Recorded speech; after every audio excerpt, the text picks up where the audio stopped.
ব্যক্তিগত বন্দিশালায় অর্থের জন্য সাধারণ মানুষকে বন্দী রেখে করা হয় নির্যাতন। এমন অভিযোগে বিক্ষুব্ধ জনতা অভিযুক্ত পল্লী চিকিৎসক আরাফাতের বাড়িতে দেয় আগুন, পুড়িয়ে দেয়া হয় বন্দিশালাও। সিরাজগঞ্জের রায়গঞ্জ উপজেলার চান্দাইকোনার সোনারাম গ্রামের একটি বন্দিশালা থেকে ৫ মাস পর মুক্ত হন শিল্পী খাতুন নামে এক নারী ও আব্দুল জব্বার নামে এক বৃদ্ধ।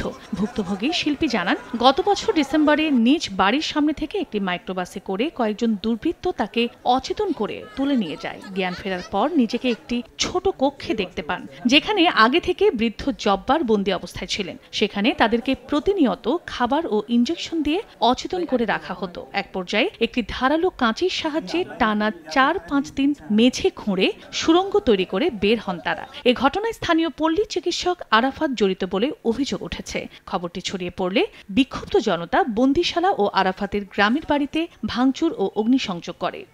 আমার জান বাঁচাইবো, আমি এই কেসি দিয়ে মাটি ৪ দিন বড় খুঁড়ে খুঁড়ে সারাদিন বাদ দিবে চাই, তো ওর নাম হাত দিয়া এইভাবে থাকি। মানে জায়গাটা লগা ৩ হাত লগা লম্বা, ৪ হাত লম্বা আর ৩ হাত লগা ওষার। জানালার যে দরজা, ওই গ্রিল, ওইটা মনে দরজা তালা মারা থাকে, ওই ওর তলতে কয়টা বাদ দেয়। এবো হরতে হতে থিয়ে থিয়ে পরে এইটা দিয়ে 4 দিন পরে খুঁড় পরে কাঁটার এবো হইটা ঠেলা দিয়ে ওই বুড়াটা খাতে নিয়ে বাড়াইলাম।